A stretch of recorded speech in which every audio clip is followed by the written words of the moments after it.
always seems to have. You know, and so you would see you're obviously enjoying drawing that stuff. Yes, I honestly I don't know anything about baseball. I never seen a complete match of baseball in my life ever. But I after this pandemic, baby.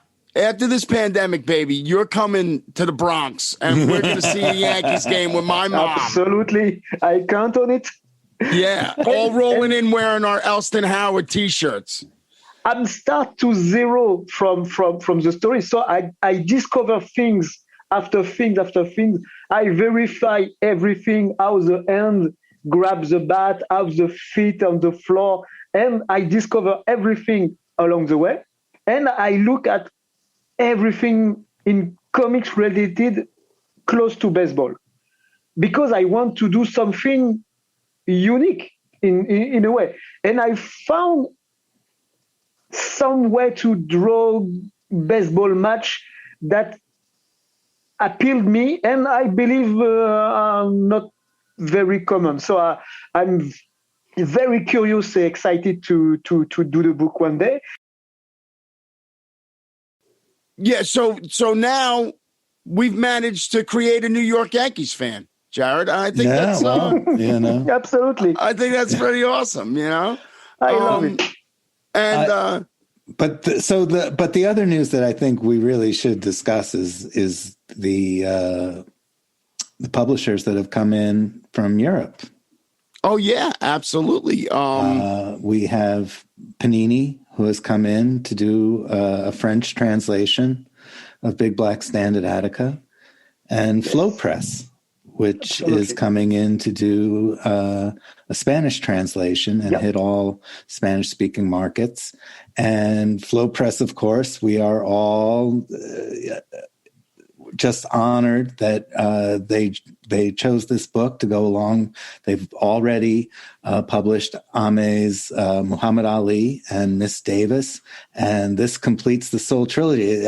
To me, it's just magical. I've always loved things like that in cinema, where they say, "Oh, there's George Stevens's American trilogy," or whatever it is. This was that trilogy, and to be a part of Ame's trilogy, going out in Spanish. I just now let's discuss Ame's Soul trilogy so people know that that's available. Also, the Soul trilogy is the graphic biography Ali, which was illustrated by Ameziane and written by his lovely spouse Sybil Titu Delacroix. I hope I'm not excellent. Exactly. Great. She has such a lovely name, and I don't want to murder it with my terrible South Shore Long Island accent. It was beautiful. Merci. It's a Dark Horse. That's from Dark Horse. There's of course Big Black Stand at Attica, which is available from Archaea, which is an imprint of Boom Studios, and there is Miss Davis, which is the graphic biography of civil rights great Angela Davis, which was also illustrated by Ameziane and written by Sybil. Who's also a character in Big Black Stand at Attica. Yeah, Angela Davis also makes an appearance in Stand at Attica. She testified at the trial, correct? Not at the Attica trials, but at the Congress. You're right, in Congress, the confirmation of Nelson Rockefeller. She opposed, as Big Black did, went to Washington, D.C. to oppose the elevation from mass murderer to vice president. And Angela Davis spoke. And in Miss Davis, we have also George Jackson, who is in the stories, because in Attica it was the starting. His death was the starting of Attica. So it's all related in a way. We are working hard to have an English version of Miss Davis. So maybe I will announce it when it will be reality. But it's in the way. So Flow Press have all in the same umbrella. It's a very, very cool, and they are very enthusiastic. They are very small selection of book, but they work them very enthusiastic, and it's very, very cool news. And now I just also want to briefly just go over the other books that Ame has available, because he also does just awesome crime comics and awesome military adventure comics. Clan, which I mentioned at the beginning of the episode, which is Ame's modern retelling of Zatoichi the Blind Samurai. It's fantastic. That's available in English on Comixology, as is Cash Cowboys, which is a story of former British SAS operatives who go to work for a clandestine security organization, not dissimilar from a certain organization, real world organization. My fake organization full of bad guys is named Darkwater. Darkwater, yes. If you said it too fast, it will be close to Blackwater. Yeah. My villain is named Jason King, because he's even worse than the prince.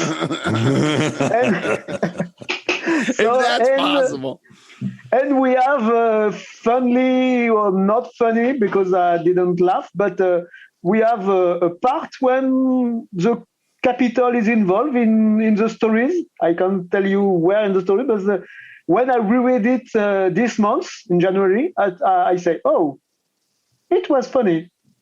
Right-wing nuts can go to the Capitol and make a fuss about it in fiction and reality. It's unbelievable what we've seen in the last year, man. Since in February we had the premiere, Big Black Stand at Attica hit the stands. We had our first signing at the Strand in Manhattan, which was saved. Awesome for the Strand. Yes. And we had the incredible Victor Laval hosting a Q&A with Jared and Pearl Smith, Frank's widow, and Danny Myers, Jared's stepfather. And that was and we had some great folks in the audience too. We had Annie Nascenti, creator of Long Shot and Typhoid Mary at Marvel Comics. We had Adam McGovern, who's a brilliant comic book historian, and Professor James McElwain, who did the music, put together the horn section for the music, the accompanying music for Stand at Attica. And I'm going to use that as a segue, because we're going to take another break, and Jared and I are going to return with our music director, composer, guitarist, and podcast producer, Alex Tichane. All right? Right after the break here on the Literate Nerd. Stand in Attica. Big black, stand in Attica.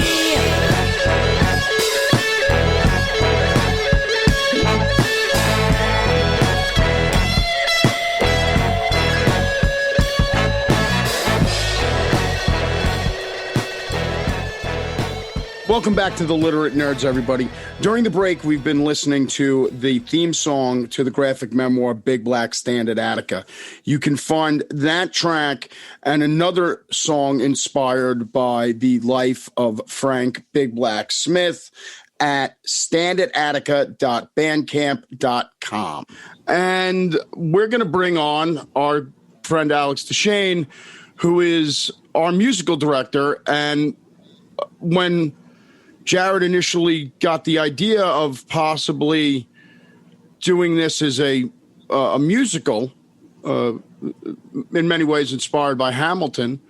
Alex, who was very supportive of the project from the get-go, came on board, and I'll take it from. I'll let Jared take it from there. And well, definitely you're right. Hamilton was very much in the air and was very much had caught the zeitgeist at that time, and of course, you just fantasize what might be if you could take this material and express it that way. And I went and I worked on some very stream of consciousness kind of, little raps. And I had this fantasy of having it be something that felt like the music of the period, but of course had a little bit more of a contemporary flair, and maybe in the lyrics and things like that and how they were presented, but wanted that funk 70s vibe, and in particular, Parliament Funkadelic and Kool and the Gang. And I was listening to a lot of Stevie Wonder, Intervisions, things like that, to really inspire me. But I'm not a musician, and I could not have done the music. And I brought it to Alex. Well, you're a lyricist, but you're not a yes. But I can't write music. I don't write music. And so I said, listen, man, I don't know what you'll think of this. Let me just come over. I said, if nothing else, we can have some beers and laugh. It'll be like a real funny thing, and you'll tell me that was hilarious. Or if not, maybe we could do this.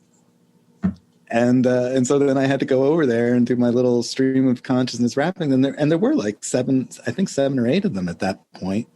Very rough, very rough. I did one draft and refused to look back because I didn't want to, have artist angst and not go forward. And I just took him directly to Alex, and he was like, you know what, man, I think you got something. Let's work on this. And, the magic he brought to it, and the skill and the wisdom, all of it. It was, just a growing and real learning process for me, like a learning curve that was incredible. And we did tons of research, maybe too much research at times. I don't know, man. Sit there and watching every single thing we could find, and in his apartment in Brooklyn, and it was really awesome times. So now, what Alex was. What happened was that Jared came to me with it, and like he said, he had these little sort of raps already written. So I said, okay, well, let's go into the studio, and I just had a little project studio there in Brooklyn. So we went over to the studio, and I kind of just whipped together some beats just to lay some stuff down.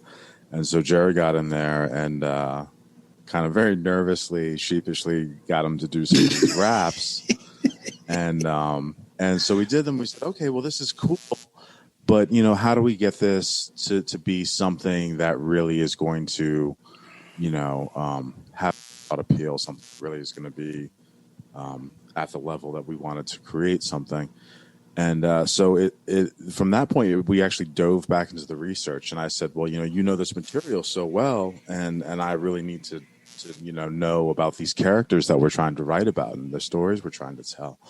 So we just dove into every piece of Attica history we could find online, stuff about some of the other.